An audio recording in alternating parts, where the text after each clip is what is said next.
Boa noite, Guarulhos! Segunda-feira super agradável, 22 de fevereiro, já passou carnaval, graças a Deus, todo mundo trabalhando. Boa noite, meu amigo Lucas Braga, em breve estará casando, tudo certo, casa pronta, laje pronta, e vamos que vamos, meu amigo Lucas Braga. Quero abrir o programa dando um grande abraço aos motoristas de Uber, sempre que utilizo, são atenciosos com este jornalista, alguns acompanham a programação. Muito obrigado a você que acompanha a gente nas redes sociais. Olha, Lucas Braga, de segunda a sexta, você acompanha o debate Guarulhos no Facebook do Guarulhos em Destaque e também, terminou a entrevista, você vai acompanhar no nosso canal no YouTube. Olha só, vamos ao portal de notícia guarulhosendestaque.com.br com mais de 130 mil visualizações. Araraquara entra em lockdown para frear a disseminação do Covid-19.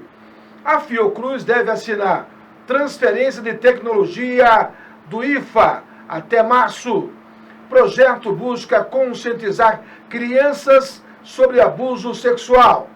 Mas embaixo, aí, Lucas, e atenção, hein? São Paulo registra maior número de pacientes em UTIs desde o início da pandemia.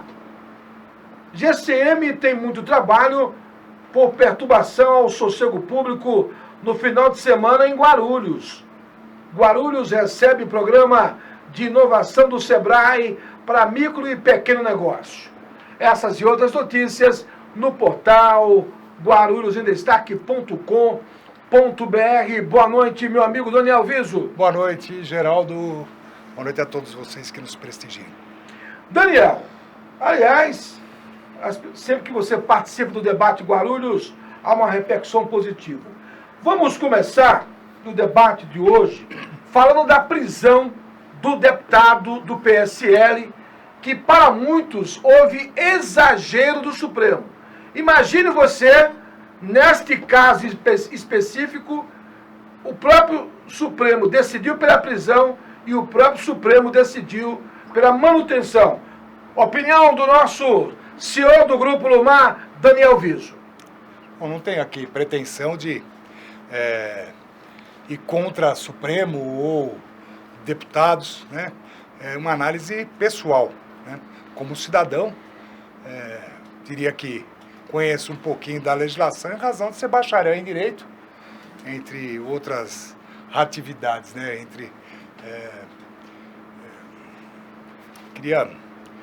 Eu, pessoalmente, acho que o que o deputado fez, ele extrapolou, obviamente, né? Ele confundiu a liberdade de expressão, sim, né? E achar que foi além do parâmetro legal, mas também acho que prender foi um excesso. Isso na minha opinião. Processa o cidadão, vai para a PGR, solicita a instauração do inquérito, ou impeachment, ou seja, o banimento dele da política brasileira, mas desde que a Câmara utilizasse as suas prerrogativas. Agora, a ingerência da Suprema Corte em cima do Legislativo e depois do Executivo fica meio estranho. Mesmo porque nós sempre aprendemos que os poderes são independentes e harmônicos. Parece-me que não existe uma independência, muito menos harmonia, né? Sim. Então, eu, no meu modo de pensar, eu acho que houve aí um excesso. Mas a gente também aprende que a decisão judicial se cumpre, né, Geraldo? Com certeza, não se questiona. Não se questiona. A Suprema Corte determinou, a Câmara dos Deputados tinha, né, a prerrogativa, a flauta, e eles teriam que dar o tom. Sim. E não tocaram a música que o deputado que estava preso gostaria, então acabaram mantendo a prisão, né? Que pese a gente como cidadão tem um entendimento, né? Os ministros tiveram o deles, por serem guardiões da Constituição e também da sua instituição, mesmo porque, ao que parece, o deputado Daniel, né, meu xará, ele ofendeu a figura dos ministros, mas também ofendeu a instituição. Sim. E aí ele assumiu o risco. E agora está Daniel Silveira preso, né?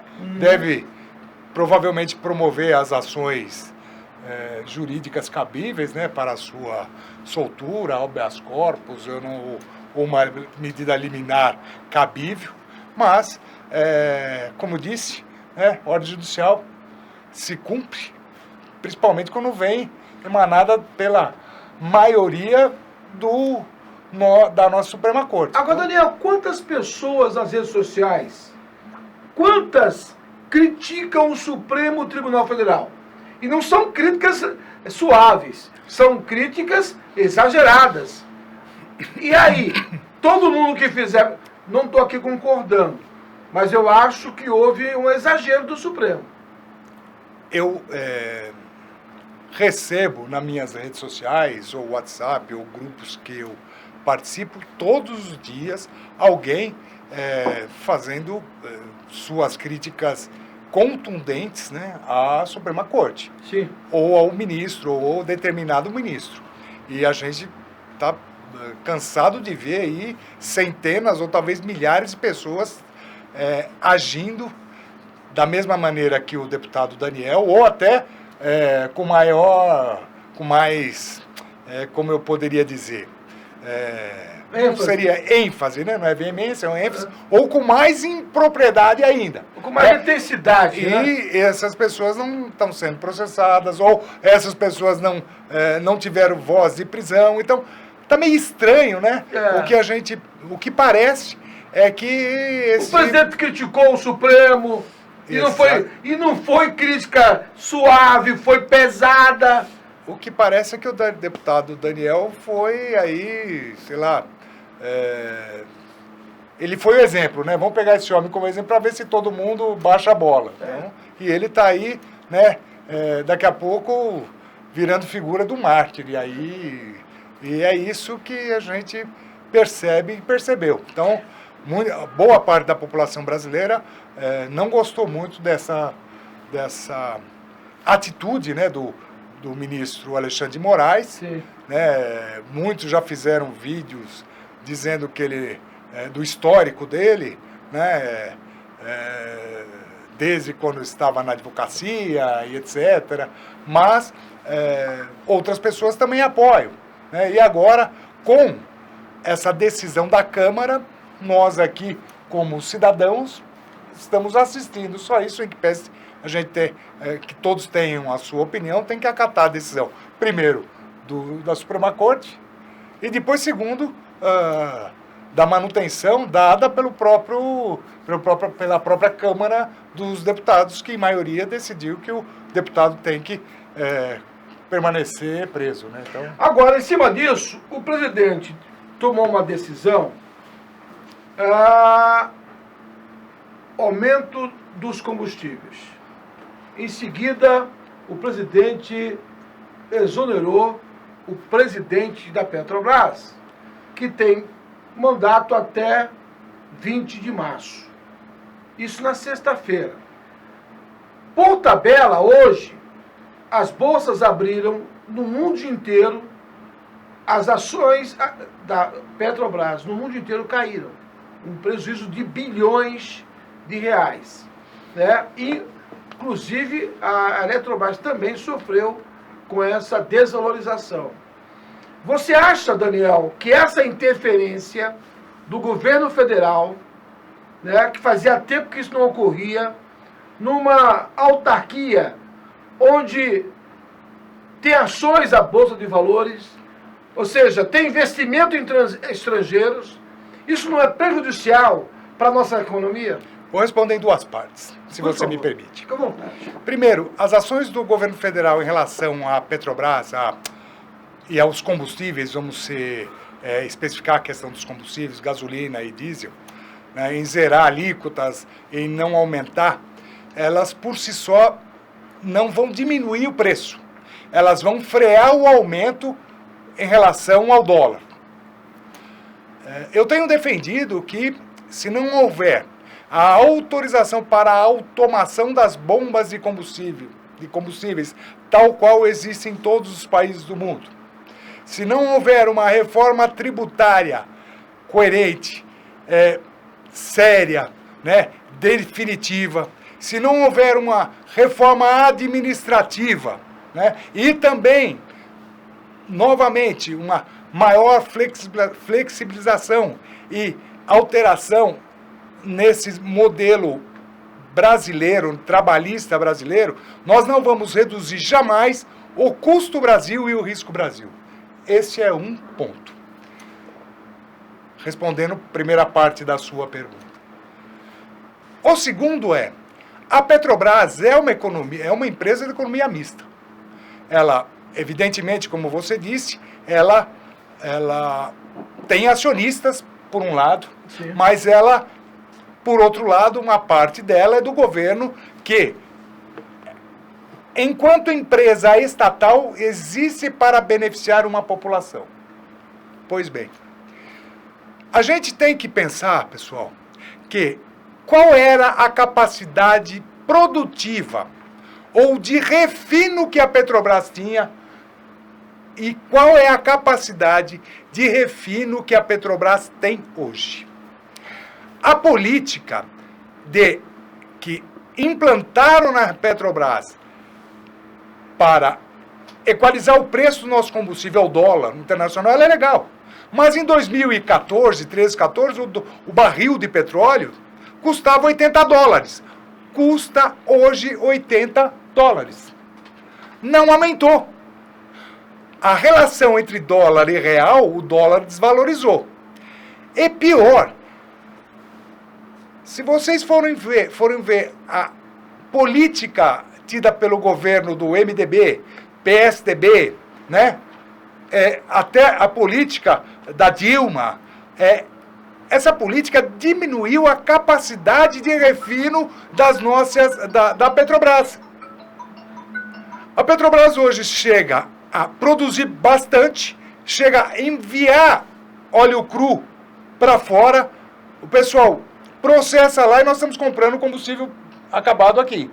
Então, nós tínhamos uma capacidade muito mais. Hoje nós temos uma capacidade, parece, só atuamos em 60% da capacidade de 100%. Ou seja, 40% da capacidade de refino deveria estar sendo feita aqui. Se fizesse isso, obviamente, nós não estaríamos tão refém do preço internacional. Que se dane o investidor estrangeiro, que se dane o grande lucro desse pessoal que também tem que aprender a correr risco. Eu penso dessa forma. E também naquela relação do ICMS sobre combustível. Pessoal, hoje o litro sai da distribuidora, lá da Petrobras, para a distribuidora a R$2. Por que então os governadores estão cobrando ICMS não sobre R$2, mas sobre o preço de venda, que é R$4,60, R$4,80, tem lugar que é R$5. Então existe uma discrepância. Então não é 30%. Daqui a pouco estão cobrando 70% sobre os dois. Então eles cobram 30 e poucos por cento sobre o total, quando deveriam estar cobrando 32% sobre o valor que estava saindo da distribuidora. Então, tem essa relação a ser estudada. Eu tenho certeza que o Brasil tem vários técnicos, eu tenho absoluta convicção de que deve haver um movimento muito grande para que a gente resolva essa questão da melhoria da capacidade de refino da indústria petroleira brasileira. Porque senão, o que vai acontecer? Daqui a pouco vão vender as nossas refinarias para essas mesmas empresas que estão vendendo petróleo acabado de fora para dentro. Então, isso não pode acontecer. Então, fica aí a dica e essa é a minha análise sobre este tema. Estou conversando com o CEO do Grupo Lumar, Daniel Viso. Vou fazer um break news. Daqui a pouco a gente volta.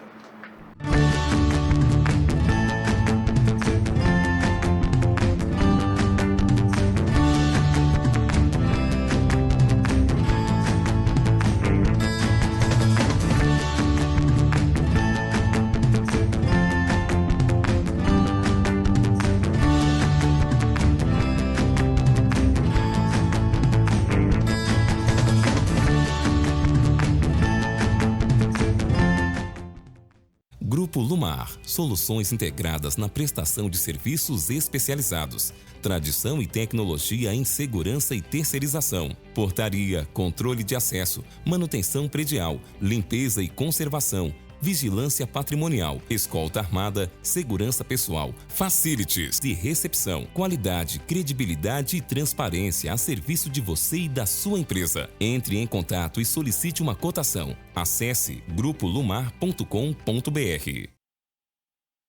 Estamos de volta com o debate Guarulhos nesta segunda-feira, conversando com o senhor do Grupo Lumar. Hoje, o governador de São Paulo, cadê aqui a matéria? Até para que você entenda melhor por que deve ocorrer alguma alteração, e eu queria ouvir a opinião do Daniel. Eu tenho alertado aqui, todos os dias, de segunda a sexta, para que as pessoas entendam, de uma vez por todas, enquanto não tivermos condições de vacinar o Brasil inteiro, tem que ter cuidado. Nós temos Araraquara com problema. O governador da Bahia decretou lockdown até às 20 horas. Hoje me parece que reduziu para 18. São Paulo, o estado de São Paulo, bateu hoje um triste recorde ao alcançar o maior número de pessoas internadas em unidades de terapia intensiva UTI, destinadas para paciente com Covid-19 desde o início da pandemia. Daniel, o estado de São Paulo tem hoje 6.410 pessoas internadas em UTIs, além de 7.196 pessoas internadas em enfermarias. E quarta-feira, o governo do estado deve alterar de novo o funcionamento do comércio. Agora, na minha opinião, quero ver a opinião do Daniel Virgem, se você não fizer a sua parte, não vai restar para os governadores lockdown, Daniel. Geraldo tem novamente em dois pontos. Esse final de semana eu tive que resolver um problema num apartamento, que não é meu, é do meu sogro, no litoral. Estava com problema de vazamento lá, entraram em contato conosco, falei, eu vou até lá. É impressionante a quantidade de pessoas que estão na praia. Pois é. Parece que nada aconteceu, nós não vivemos pandemia, nós não estamos vivendo uma situação de calamidade. Então, a população parece que entregou para Deus, né? Nada aconteceu. Nada aconteceu. Isso é um ponto. A outra é o alerta que eu venho fazendo desde março, abril do ano passado, quando os prefeitos receberam, e governadores também, grandes volumes de dinheiro para o combate à pandemia. Receberam do governo federal. Muitos montaram seus hospitais de campanhas, fizeram seus marketing, suas mídias, estavam em época de campanha, alguns foram eleitos, outros não foram eleitos, mas o que eu quero dizer é que não houve uma programação. E eu comentava que os grandes centros, as grandes cidades, iam sofrer com o aumento de atendimento das cidades periféricas. Isso acontece em São Paulo. São Paulo está acolhendo muitos doentes internados que vêm das cidades vizinhas, do ABC, do Grande São Paulo, Guarulhos, das cidades do Alto Tietê e outras cidades. E a capital não tem capacidade para esse atendimento, né? E deveria haver uma análise muito criteriosa de como as cidades estão tratando isso em relação aos recursos que receberam. Como utilizaram, por que utilizaram e por que não estão dando a contra-resposta. Está todo mundo agora responsabilizando ou querendo responsabilizar o governo federal em razão da vacina. Não temos vacina. Agora, eles queriam fazer tudo. Tudo. Comprar, fazer hospital de campanha, suas campanhas, admitir médicos, era prefeito e governador. Tanto é, voltando de novo ao entendimento da nossa Suprema Corte, que tirou prerrogativa do próprio governo federal, dando total liberdade para governos e municípios atuarem. Tanto é que estão fazendo agora nos lockdown. Agora, os recursos foram realmente bem empregados? Houve planejamento, estratégia, pensamento no futuro? Não sei. Então, eu acho que existem órgãos agora do governo federal que estão analisando tudo isso e espero que aqueles que fizeram bem a sua lição de casa tenham que ser aplaudidos, né? E aqueles que não fizeram devem ser responsabilizados, sim. Agora, Daniel, eu entendo, o que eu estou me referindo aqui, que o grande culpado é aquele cidadão que não adianta o presidente da República mandar dinheiro para colocar no Brasil inteiro se o cidadão não respeitar as regras. Nós tivemos, Daniel, na época do Carnaval, e aí continua tendo, pancadões. Continua. E aí eu te pergunto, as pessoas vão nos pancadões sem nenhum tipo de cuidado. Aonde está a culpa do governo federal? Aonde está a culpa? Não amo Dória, mas onde está a culpa do Dória? Não tem culpa. Não existe força policial, agente policial suficiente. Tinha que ser conscientização.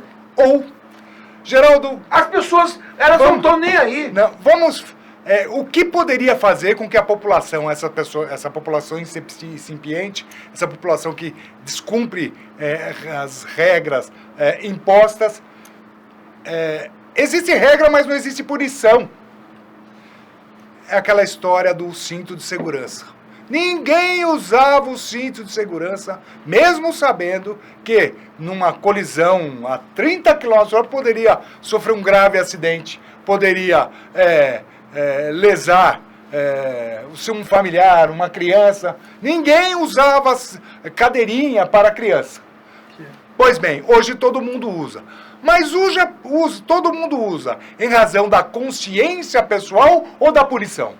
Da punição. Então, o que faltou foi regra enérgica, rígida para punição. E é isso que eu defendo. Tem que ter punição enérgica. Senão, isso não vai funcionar. Senão, todo mundo vai continuar descumprindo a norma, Geraldo. É isso. Punição exemplar. E tem que punir mesmo. Poxa, não vai ter cadeia. Faz doer no bolso de todo mundo. Se aquele jovem estiver lá desrespeitando as normas num pancadão, pune o pai. Enfia lá o CPF dele. Prende todo mundo, como fazia antigamente. Chegava, lotava camburões, chamava os pais. Pega o CPF, vai, multa na Receita Federal. Não dá mais empréstimo para banco. Ou cria norma rígida. Europa fez isso. Sim. Inglaterra fez isso. Sim. Muitos outros países fizeram isso. Nós temos que ter coragem. Olha só. Chegando agora aqui a informação que eu falei da Bahia. Lá estão fechando praias, clubes e quadras para conter o Covid-19. O toque de recolher começa às 20 horas no estado da Bahia, das 20 até as 5 da manhã. Tá certo? Isso inclui praias, centros esportivos e por aí afora. O que vai acontecer, Geraldo, com aquela pessoa, com aqueles grupos ou pessoas que descumprirem? Não li ainda, você está dando conta da matéria, mas se não tiver punição, os agentes de segurança pública não vão conseguir fazer com que esse pessoal cumpram a norma, a não ser que sejam punidos exemplarmente. A punição tem que doer no bolso desse povo. Olha só, lá 24 unidades de centros odontológicos serão transformados em espaços readaptados para receber 75 leitos de enfermaria. Agora, por quê? aquilo que você falou no início, você foi para Santos, você vê as pessoas na praia. Final de semana, a Dutra, eu fui aqui em Guararema, no sítio do meu compadre, na volta, 7 horas da noite, a Dutra parada ali de Arujá para cá. Todo mundo ir na praia, em algum lugar. Quando eu cheguei em Guarulhos, eu parei na padaria, e aí minha esposa falou assim, impressionante, né? Se houvesse uma proibição na entrada dessas cidades, como faz em Londres, ou seja, você mora aqui, não, então você não vai entrar. A partir do momento que esse tipo de comportamento passar a acontecer... Falta coragem, Geraldo. Aquele prefeito daquela cidade de estância balneária, né, de turismo, ele não quer, ele quer ficar de bem com o comerciante local. Ele não quer ir contra esse pessoal, porque esse pessoal vai pressionar esse prefeito. Sim. Aí tem aglomerações, a população da cidade vai ficar doente, aquela pessoa que foi lá, pegou o vírus, vai transmitir para outros locais. Sim. Então, existe aí também uma culpa, e eu diria até dolo, desses prefeitos. Né? Eles estão assumindo o risco do aumento da disseminação do vírus na população da cidade que ele representa e também para que essa transmissão seja feita em outras cidades, né? Sim, sim. Vamos imaginar que Araraquara, que diz que está um foco muito grande. Se não houver uma contenção, né, de toda a área limítrofe desse município, muitas pessoas vão entrar e sair desse município e vão acabar infectando outras pessoas de outros municípios e outras cidades. Sim. Então é isso que tem que fazer. Tem que estabelecer barreiras enérgicas. E os prefeitos têm que parar de ser bonzinhos. Olha só, a respeito de Araraquara, da meio-dia de hoje até... cadê aqui o horário do lockdown de Araraquara? Olha só, a coisa lá está muito séria. Restrições do lockdown. Do meio-dia de domingo até terça-feira fica proibida a circulação de veículos e pessoas na cidade. Olha, ou seja, não vai poder andar de carro, nada, dentro de casa. Isto é em Araraquara, né? Por quê? Lá chegou no limite de atendimento das UTIs, né? Não tem mais espaço, né? Olha só, lá 2.633 novos casos, 51 óbitos, sendo 21 na última semana. No total, o município de Araraquara registrou 171 mortes decorrentes do Covid-19 desde o início da pandemia, certo? Agora, esse tipo de comportamento que o prefeito está fazendo em Araraquara, ele chegou no limite do limite. Não pode andar de carro, não pode sair de casa. Isso vai ter que acontecer em muitos outros municípios. Guarulhos, nós temos aqui 1.400.000 habitantes, não é isso? Isso. Eu não vejo nenhuma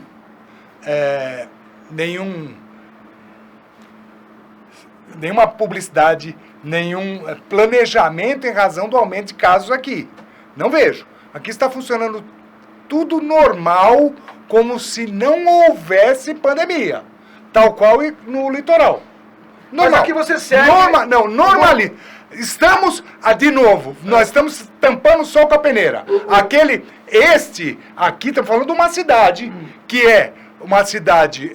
Você sabia que os governos, eles mandam no Estado, não? Não, a decisão do Supremo, nós estamos em fase amarela. Geraldo, olha só, esta fase amarela... Quem determinou a fase amarela? Quem é?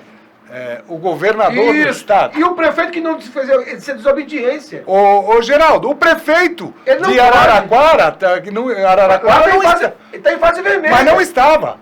Mas estava em fase vermelha. Mas não, isso é referencial Se o prefeito da cidade perceber que ele não tem capacidade, que o sistema de saúde da cidade dele está comprometido, ele automaticamente toma as ações que ele julgar necessário para proteger a população. Ele não vai esperar chegar ao máximo da calamidade para poder, olha, agora estou numa fase diferente. Não. Não, é isso. Então, a questão é referencial. Nós vivemos aí numa cidade de 1.400.000 pessoas. Eu não sei, não vou ser leviano, comentar se nós na cidade de Guarulhos estamos... qual é a porcentagem de atendimento em relação aos internados ou de capacidade de hospitais. Mesmo porque, como diz, Guarulhos e São Paulo são cidades contíguas e muita gente que está sendo atendida em São Paulo é de Guarulhos. Eu sei porque eu tenho conhecidos que foram internados e se trataram em hospitais de São Paulo. Né? Uhum. Agora, não sei como está a capacidade de atendimento e leitos de UTI. Eu sei quanto tinha, mas eu não vou fazer um comentário, senão eu vou falar, não, Daniel, você está... seu comentário é político. Não, não é político. É só um alerta. Né? O que eu disse será que numa cidade de 1.400.000 habitantes, com uma capacidade muito pequena de leitos de UTI, o que será que está sendo feito? Então, e fica o alerta. Estamos em fase amarela, verde, roxa, vermelha, sei lá, o arco-íris todo. Mas o prefeito tem que pôr a barba de molho e perceber o que está acontecendo e tomar suas medidas. Sim. Não, eu concordo com você. O que eu quis dizer, Daniel, é que hoje o Supremo Tribunal Federal ele tirou a autoridade do presidente da República no quesito do Covid-19, ou seja, o presidente da República hoje não pode dizer para o governador o que ele deve ou não fazer. Eu acho isso um absurdo, né? Em contrapartida, o governo do estado de São Paulo, ele faz a mesma coisa com os prefeitos. Não sei se você lembra de Bauru, o que aconteceu com a prefeita de Bauru. Ela teve que ir em Brasília pedir socorro. É um negócio maluco. O que eu vi, Geraldo, essa semana, é que o Ministério da Saúde também autorizou os governadores a fazerem suas negociações, né, próprias, né, para que eles comprem aí os produtos acabados, né? Ou os insumos não, ou as vacinas prontas, né? Se comentou que o governo federal entrou em contato com Israel, porque lá tem um spray. Israel não tem 10 milhões de habitantes. Israel, pessoal, imunizou 25%, agora chegando a 30% da população, ou seja, 3 milhões. O Brasil já imunizou muito mais. E pasmem, Israel usa a vacina da Pfizer, não usa spray. Aquilo foi um experimento muito, pelo que eu sei, muito apropriado. Sim. Da amostra de 30 pessoas, 29 pessoas foram curadas, então, mas a amostra foi muito pequena. Então, requer um estudo maior.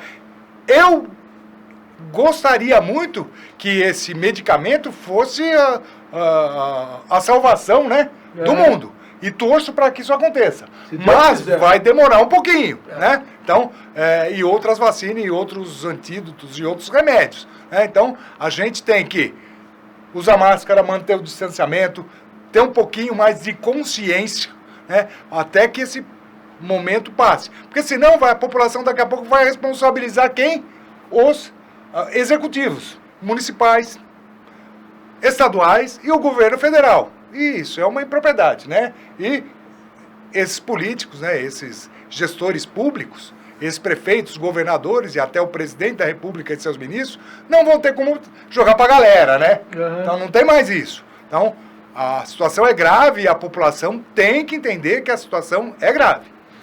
Eu estou conversando com o senhor do Grupo Lumar, meu amigo Daniel Viso. Olha só, como será o relacionamento do presidente da República com os novos presidentes do Senado e da Câmara Federal? Em 1 minuto, estamos de volta, Lucas Braga.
Em Guarulhos, na Avenida Papa João Paulo 23, número 75, Meca Café. Sua melhor opção para o seu café da manhã. Almoço com pratos especiais, como filé de tilápia, com legumes salteados e purê de mandioquinha regado no azeite. Venha conferir. Meca Café. Estamos preparados para receber você. Meca Café, sua melhor opção em coworking. Estamos de volta com o Debate Guarulhos nessa noite de segunda-feira muito agradável. Aliás, quero mandar um forte abraço aos nossos amigos lá do Jardim Paravente, da Padaria Esticular, sempre que passo. Geraldo, manda um abraço pra gente, toda essa rapaziada que acompanha a gente nas redes sociais. Beijo grande a você que está agora falando com a gente nas redes sociais. Agora, esta eleição do Congresso Nacional, Senado e Câmara dos Deputados, deixou algum tipo de rastro que talvez não seja bom para o governo. O Rodrigo Maia já falou que vai sair do partido, né? E os seus colegas entendem que ele não vai fazer muita falta.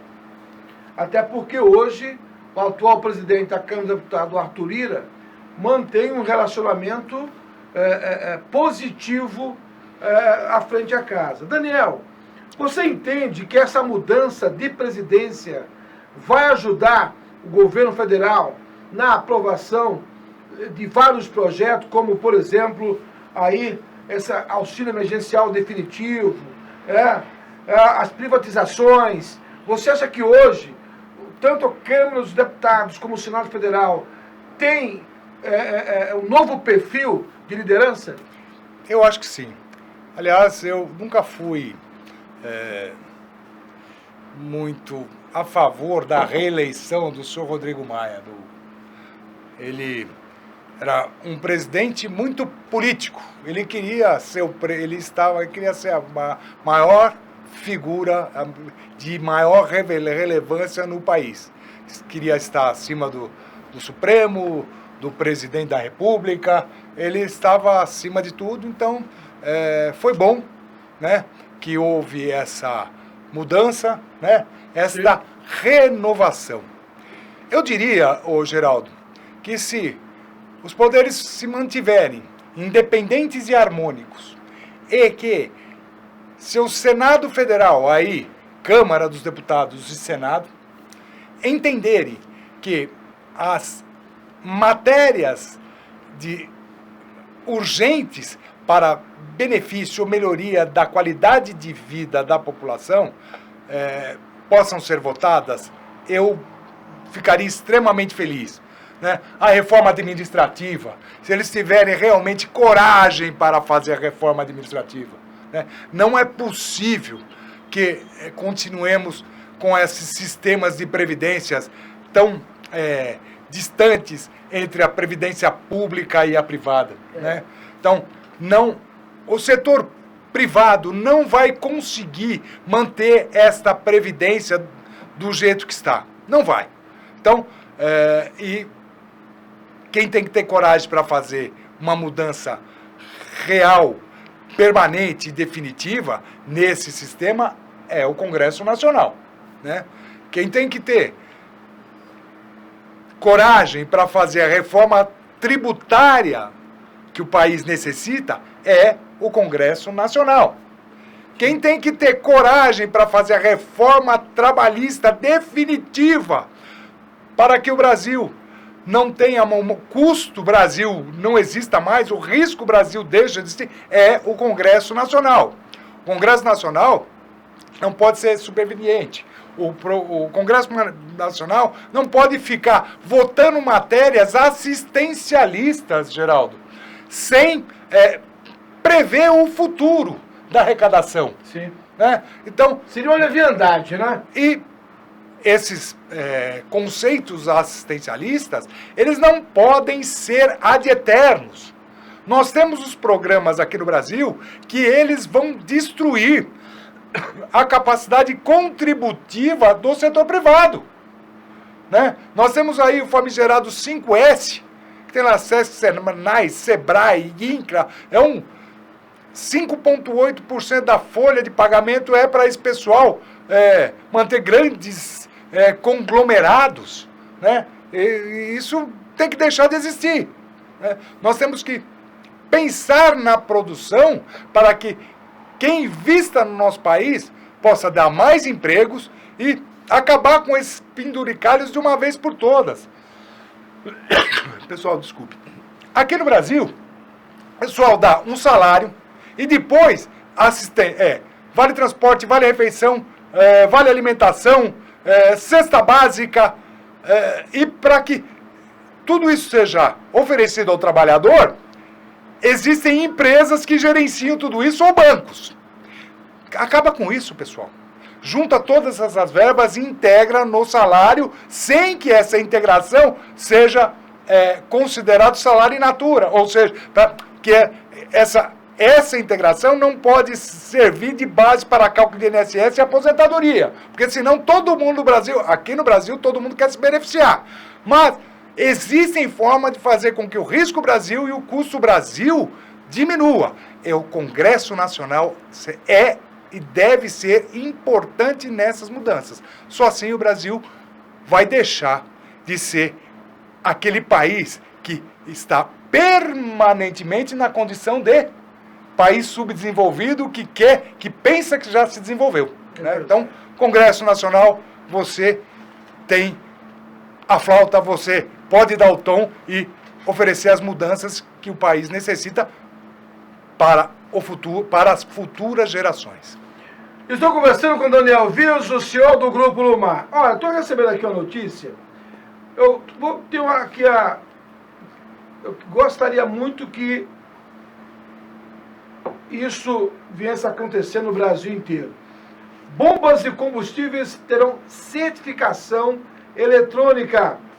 O Instituto Nacional de Metrologia, Qualidade e Tecnologia, INMET, informou hoje que está em fase final de implantação do regulamento que prevê a certificado digital das bombas de combustíveis. Com a medida será possível dificultar fraudes durante o abastecimento de veículos nos postos de combustível do país. Geraldo, vou fazer um corte para você. Eu conversei com vários donos de postos de combustível para entender bem isso. Pessoas sérias que estão no mercado há 30, 40, 50 anos. Esse combustível sai lá da distribuidora sem nenhuma adulteração. Ele chega na bomba de combustível com uma adulteração. O problema vai estar no trajeto. E também naqueles donos de posto de gasolina que alteram a bomba. Então nós temos nós temos que resolver dois problemas. Não só aquele dono de combustível, de posto de combustível, bandido, sem vergonha, ladrão que adultera a bomba. Sim. Mas também aquela empresa que faz a distribuição, esse pessoal que está pegando na distribuidora e levando, né, e adulterando no meio do caminho, que são bandidos, sem vergonha, tem que ser preso. Então, são dois pontos, né? Se isso acontecer, é maravilhoso. Eu já digo isso porque eu fui vítima, semana passada, eu abasteci meu carro, álcool, num posto de Bandeira. Olha o que eu tive que trocar. Bomba de gasolina, tive que trocar as velas, esvaziar o tanque, o carro ficou... Catalisador, ficou uma semana. E aí eu nunca podia imaginar que um posto com bandeira Ipiranga, não é bandeira, tivesse esse problema. Eu já recolhi provas, estou fazendo a denúncia desse posto de gasolina, porque eu tenho o hábito de pegar nota fiscal, né? Agora, quero acreditar que esse procedimento do INMET, com certeza, vai afugentar, né, os maus profissionais, os maus empresários. Porque, gente, quando você se sente enganado, Daniel, é uma coisa horrível. Geraldo, aconteceu comigo. eu voltei no posto, meu carro, abasteci um veículo, no meio do caminho o carro começou a falhar, eu chamei a seguradora lá, reboquei meu veículo, no outro dia foi direto para a concessionária, trocaram tudo no meu veículo, som da lâmina, catalisador, velas, foi um horror. Eu lembro disso. Eu retornei com o pessoal a este posto de gasolina. Primeiro, eu tentei buscar todas as informações da Agência Nacional de Petróleo. Eu fiquei perplexo com a falta de assistência que essa agência dá ao consumidor.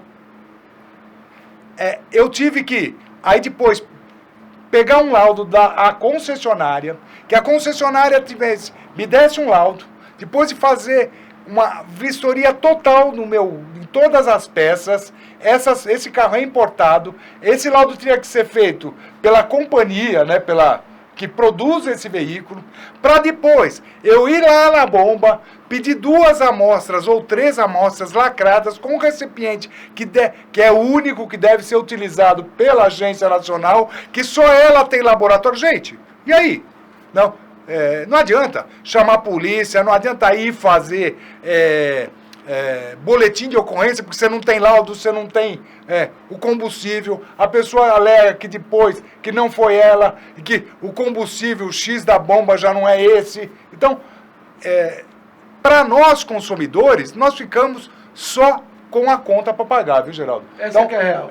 Eu vou fazer um comentário com você. Você vai ficar com prejuízo, como eu fiquei com prejuízo. Eu também não tenho. É apenas um desabafo, meu querido Daniel Viso. Daniel, sempre é um privilégio ter você aqui, porque o debate caloroso, inteligente, e quem ganha é você. Muito obrigado, Daniel. Eu que agradeço e agradeço a participação de todos os colegas aí nas redes sociais que têm prestigiado a gente, compartilhado cada vez mais os nossos vídeos, né, Geraldo? Com certeza. Então, muito obrigado pela audiência que vocês têm nos dado também. Grande abraço a todos vocês e até a semana que vem.